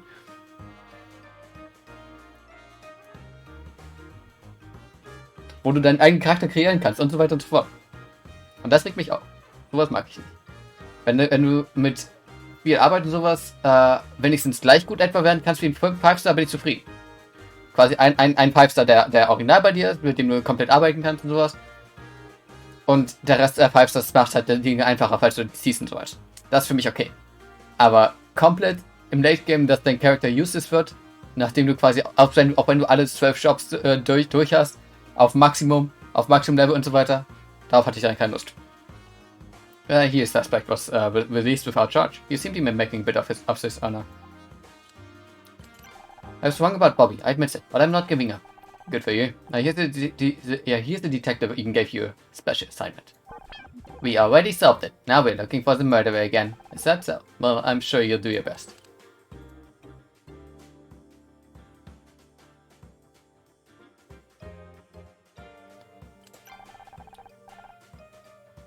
I heard you talking to Kathleen about the poisoning. What do you make of it? I don't think Bobby did it, if that's what you're asking. That doesn't leave many suspects. Kathleen, Becky, you. Watch it, binary boy. You've got nothing on me and you know it. Besides, if I had killed Dick, Do you really think I'd be stupid enough to hang around afterwards? The killer's probably long gone by now. I'm not just sure. Something tells me this thing with Dick was personal. They might be sticking around to see how things play out. Oh, I'm sorry. I didn't realize you're a psychologist now, as well as a detective.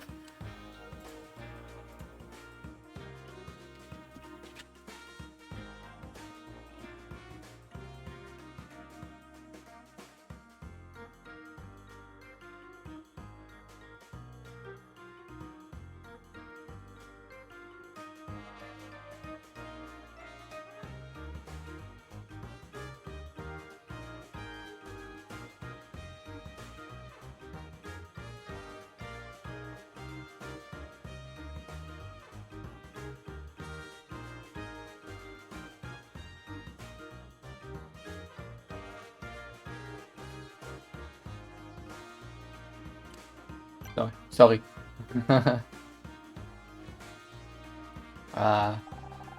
Dick's lawyers were trying to gag someone called Alex Costa. Do you know who that is? Isn't that Dick's PDA? That $50,000 business arrangement of yours? That was for Dick, wasn't it? I don't know what you're talking about. Don't lie to me, Ryan. I've got the data right here. That's why you met up with him earlier, isn't it? You paid him off. You had Murder Mystery disqualified from the Starshine Awards. Get ready, Scott. Anna's got another one of her wild series. You've got no evidence. Is my name anywhere on that spreadsheet? I don't think so. Maybe not, but it's pretty convenient that Dick was murdered before any of this went public, isn't it? Are you actually suggesting I murdered him? Do you really realize how crazy that sounds? You know, you're never going to be happy if you can't learn to trust people. How about you leave investigating to the cops and let me take you home? You're tired. No, I know what I'm doing, Ryan. I've got the evidence right here on this PDA. I told you that. You paid $50,000 to an anonymous account. You were seen arguing with Dick. Maybe your name isn't written down, but I know you, Ryan. This has your fingerprints all over it. You're inventing connections that aren't here. How am I supposed to talk to you when you're acting like this? You're not supposed to talk to me. Go away. Yes. Ah. I knew there was a reason he was here tonight. Is she always like this? Pretty much. Is he always like this? Pretty much. Whenever things start looking good for him, he finds some way to tear it down. Why did you marry him? It was different. He was different. At the start, he was so kind, so attentive. He made me feel like I was the most important thing in the world. Then we got married, and suddenly, he changed. He was more critical, more volatile. I was always walking on eggshells around him. If he was happy, it was because I'd done something right. And if he was mad, well, that was my fault too. If I was the center of his universe, but my universe was shrinking by the day. I stopped seeing friends, family, even wanted me to quit the show. And if I ever tried to bring it up with him, he'd say I was imagining it. Luckily, Casey worked out what was going on and made me snap out of it. It took a long time, but I got away eventually. I'm glad you distanced yourself from him. Apparently it wasn't far enough. I think it's time we reviewed the new evidence. Agreed. Brian is now quite a convincing suspect. That spreadsheet suggests he paid Dick to rig the Starshine Awards. Kathleen saw them arguing earlier, so maybe the deal didn't go smoothly. Maybe Dick tried to increase the price or threatened to go up public, and Ryan killed him to protect himself. But he's not the only suspect. There's also the matter of Alex Costa. Right, Dick was trying to keep Alex from going to the press about him. He almost succeeded, but Setup Live still printed the accusations as rumors. That could have been enough to stoke a fire between those two. Maybe Alex poisoned Dick to get revenge. The only problem with that angle is that we don't know where Alex is. Right now the question is where, but isn't where, but who? No one seems to have heard of Alex Costa. What if he's not even a real person? First, it's people saying things they don't mean. Now it's people who aren't actually real. Humans are so confusing. No, there's a real person behind it. I think Alex Costa is a fake name. Whoever it is didn't want to risk getting found out, and they've been right here the whole time. Becky is Alex Costa, Ryan is Alex Costa, Bobby is Alex Costa. I don't fucking know. Ich habe mir halt gedacht, Kathleen ist Alex Costa. Und dann ist die Auswahlmöglichkeit nicht Kathleen. Good job. Bobby kann es nicht sein, weil Bobby ist... Bobby hat schon gedacht, er hat ihn getötet, obwohl er ihn nicht getötet hat. Dementsprechend ist Bobby für mich raus. Ryan hat andere Probleme. Und Becky auch. Becky hat auch andere Probleme. Bobby had with him interagiert. Bobby is Alex Costa. Dick was sabotaging Bobby's TV show. This was his way of getting revenge. A solid motif, but can you be sure? We've already had Bobby arrested once, and we were wrong. Maybe we weren't. Maybe he knew Dick was poisoned and strangled him to finish the job. Not to mention, Kathleen said she thinks Bobby's mother is called Alexander. Alexander Price. Alex Costa. Of course. Price. Cost. It all fits. In that case, the only remaining uncertainty is how he poisoned Dick. I suggest we try and find Bobby. He may reveal more under the pressure of this new evidence. Becky said he spoke to her after he was released. We should see if she knows where he is. Oh, it's you! Can I help you?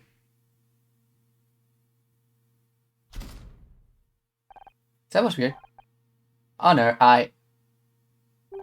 What? Is something wrong? No, it's nothing. Just a sensor glitch. We should look for Becky. Becky, are you there? Damn it, she was here a minute ago.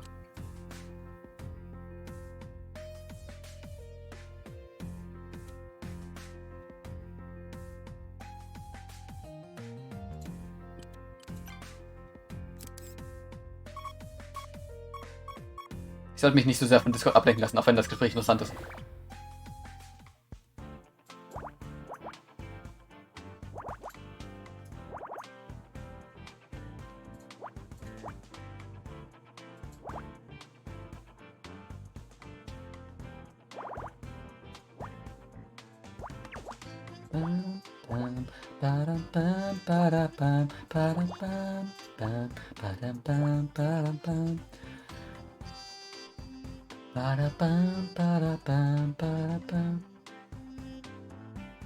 Oh.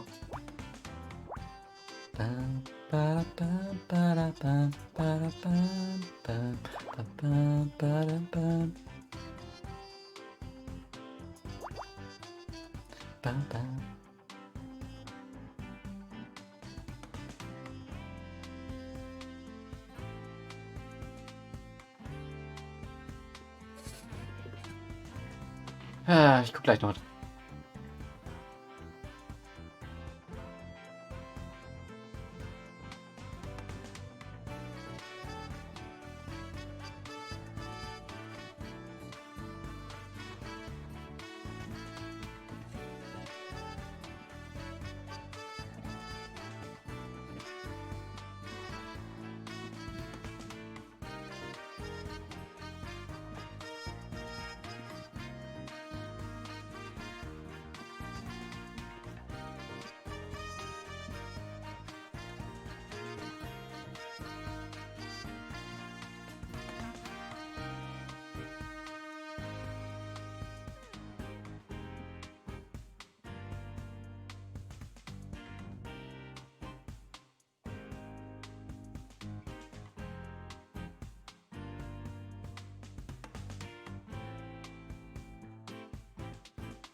So. Mein Argument noch mal schnell rausgehauen. Und jetzt mache ich Discord zu, damit ich nicht mehr dran denke. Schlimm sowas.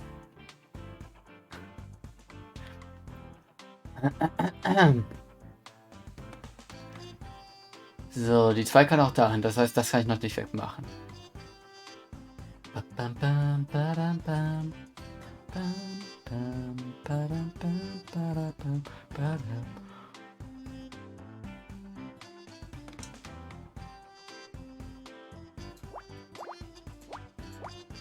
Passt nicht ganz.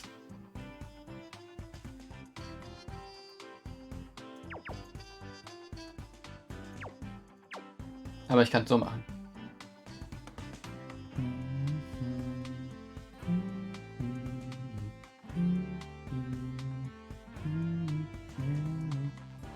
Ja.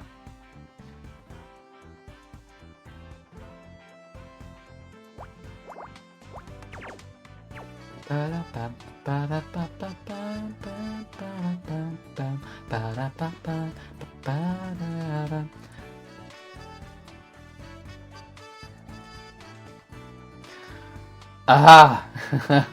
Ich weiß nicht weiter. Machen wir die Heizung aus.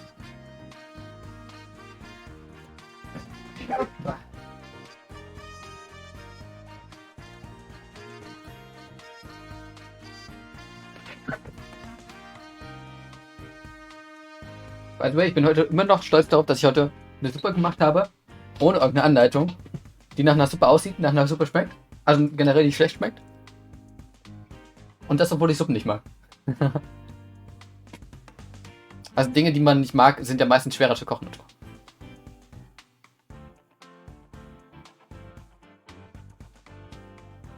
Wo habe ich denn irgendwas übersehen, was man machen könnte?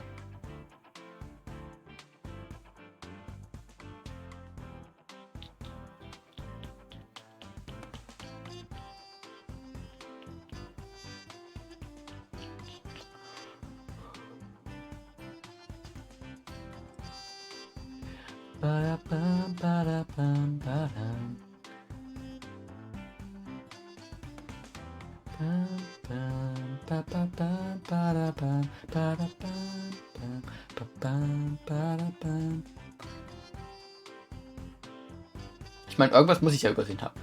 Wie gesagt, in Picross gibt es kein Guessing.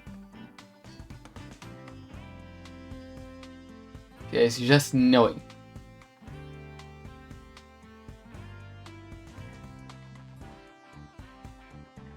Das ist übrigens keine Frage an Chat, also nicht unbedingt aushelfen, danke.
Was sind eigentlich diese Knöpfe?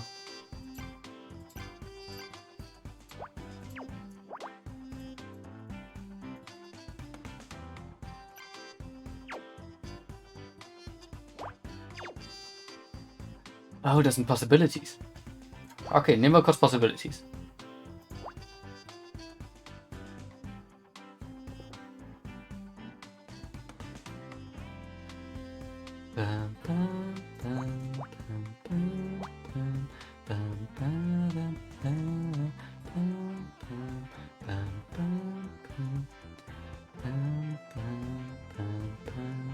Okay, das sind meine Possibility-Ideen gewesen. Machen wir die nicht. Ah ne, dich auch. Ah.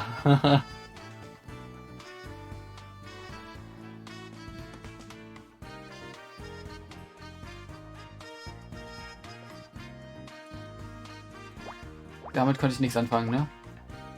1, 2, 3. Doch, damit kann ich was anfangen. Da habe ich die 3. Dann kommt da die 2 und dann kommt da die 1.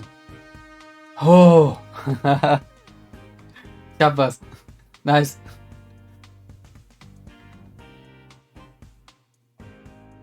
Ja. Keine Ahnung, wie ich weitermache jetzt.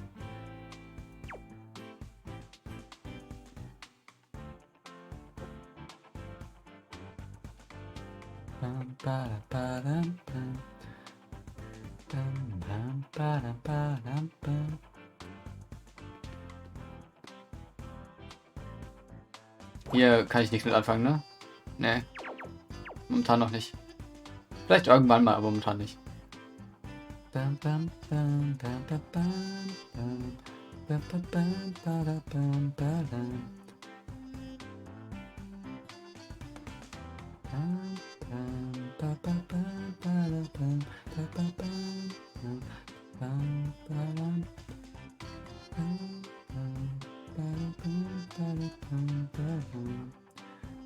Warte. Also, wenn wir da die 2 machen, dann kann die 2 dahin. Da kann nichts hin. Wenn wir da die 2 machen, dann kann da keine 2 hin. Weil das nicht passen würde. Das heißt, da kann generell nichts hin. Und dementsprechend, wenn wir da die 2 machen, dann wäre die 2 hier. Hier. Und wenn da die 2 hinkommt, dann wäre die 2 hier. Wir sind immer noch da, aber in jedem Fall kommt die 2 hier hin.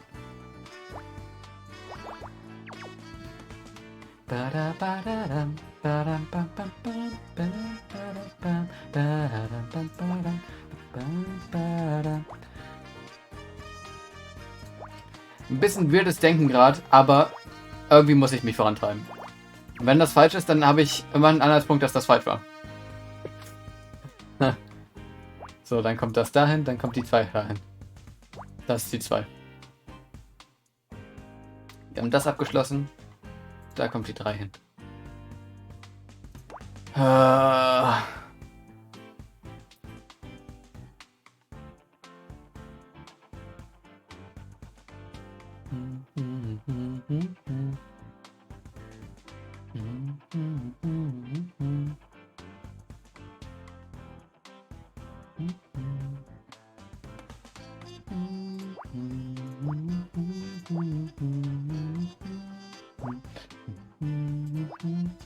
Oh nein, so.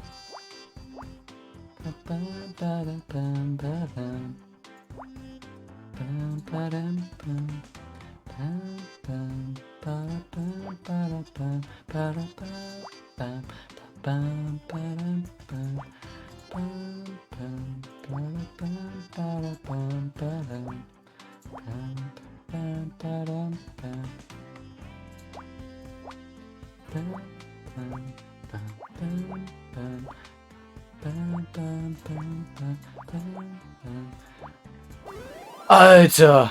Wir haben es ohnehin geschafft. Ich habe es ohnehin geschafft. You found Make-up.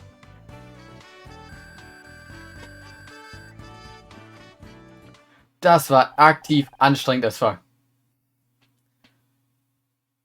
How strange. It's a mirror mounted in a small plastic case with a disc of compressed powder.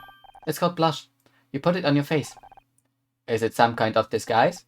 No, it's just makeup. It can be used as disguise. Oh, I was hoping we might have to disguise ourselves like in the movies. I could put some on some of this blush to show you, if you want. Although it looks pretty expensive. Oh no, wait. What's the problem? My senses are reporting a critical warning, which means that there is a high risk of mortality. Huh? Where? From that object, the makeup. It is extremely dangerous. It doesn't look dangerous, are you sure? Yes, although I'm unsure as to the specific reason, the warning was invoked from a previously inaccessible area of my memory. Is this the intuition Detective Cross talked about? Am I having a hunch? One moment, I'll try to run a backtrace and identify it. Processing. Recovering data. A stacked backtrace suggests the warning hunter was invoked by a routine called Identify Toxin. Honor, please use extreme caution. That blush contains a powerful neurotoxin. What? It seems this routine was somehow invoked automatically by my sensor array. The contents of the routine are obscure to me, but it references a database which seems to contain a list of toxins. In other words, I think we just found the poison that killed Dick Stanford. Do you really think this makeup is what killed Dick? My toxin detection routine reports the probability at around 99.89%. There seem to be quite a few things you don't know you can do, Scout. Hacking and now an encyclopedic knowledge of poisons? Yes, I think it must be a side effect of my memory corruption. Who do you think this makeup could belong to? Well, Becky was the last person we saw back here. In which case, either she's working with Bobby, or she accidentally came into contact with the neurotoxin. Either way, we'd better find her fast. But she doesn't seem to be in the building. We've checked every room. Not every room. We haven't checked the women's restroom. What are you waiting for? People frequently refer to me as a guy. Wouldn't that suggest I'm not allowed in the women's restroom? It's fine, I give you permission. Oh no, what if Becky used the blush? No, no, no. Save Becky. This has got to be the most expensive looking restroom I've ever seen. Even the toilets are gold plated. Yeah, and they're freaking cold. I'd like to get my hands on whoever came up with that idea. I thought you were done hiding in here. Are you okay? No, of course I'm not okay. What are you? Blind? Is it still about the award?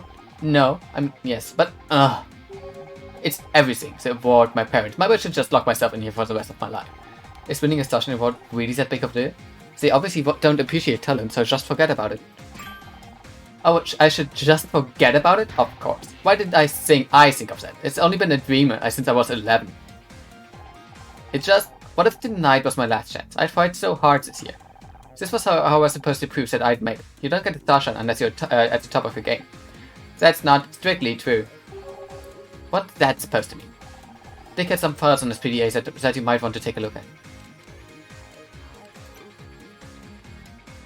Fragen Sie erstmal weiter aus. If there's one thing I don't understand, it's parent problems. I understand. At least your mom is here. Mine's too busy fighting with dad at home. You know, I don't think they ever loved each other. Hell, I'm not even sure they even like each other. Why are they still together? Neither one of them wants to be the first to talk about separating. Apparently giving up isn't how we do things. I thought maybe if I won, they might focus on me instead of fighting over who gets to renovate the dining room this month. That plan obviously worked out. Great. What's the problem with Bobby? Except for this fact that he's the suspect in a murder case. Scout, we're trying to be supportive. The flying junk party here has a point. I know Bobby's not exactly a catch, but I can't stop thinking about it. Might be a murder is pretty high up on the list of dating red flags. I know, I'm not stupid. I'm not going to do anything unless I know he's really interested. But what if he's not interested in me? I can't even win a stupid Starshine award. Take a look at this spreadsheet. Honor, I'm an actress, not an accountant. I don't do numbers. Murder by numbers? This is important. Dick was taking bribes. He rigged the Starshine Awards. He did what? Let me see that. This is unbelievable. I know. Can you believe someone paid to have our show disqualified from every category? Forget about that. Sarah O'Hara paid $30,000 for Best Actress. I knew she must have cheated. She can't even cry on cue. Okay, having our entire show disqualified was also bad, but you can't blame me for having priorities. But don't you see? You didn't miss out on an award because you aren't good enough. You missed out because everyone else was cheating. I spent my whole career chasing a Starshine award and they are worthless. What a rip-off. Once this gets out, the entire Starshine community will probably be fired. If a system is corrupt, sometimes the only solution is to start from scratch. You're right, they'll need to elect a new committee. I've gotta start planning my campaign. Vote for Becky. Honesty, integrity, star quality. Well, no one could say you aren't honest. We found this backstage. Is it yours? I thought I had gotten rid of that. He admits trying to dispose of a deadly weapon. What are you babbling about? This makeup is poisoned. What? But Bobby gave it to me. Oh my god, is he trying to kill me?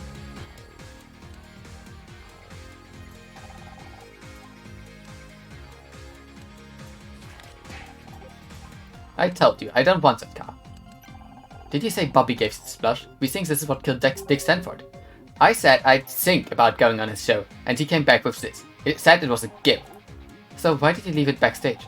After that crap with my mom and the car, I'm so done with people thinking they can just buy me off like that. I guess it's a good thing I didn't try and use it. Do you think he was just trying to get rid of the evidence? How about we get out of here? It sounds like you've got a lot to do, and you have to tell Detective Cross about his poison makeup. Sounds good to me. It's getting kind of warm in here anyway. Ouch! The door handle is burning hot.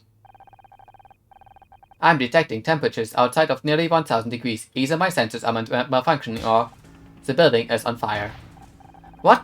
No way! I'm not gonna die in a bathroom. Can you imagine the obituary? Hey! Can anyone hear me? Get us out here! How do I keep getting stuck in rooms with you? The heat of the fire must have jammed the door mechanism. We have to find a way to open it.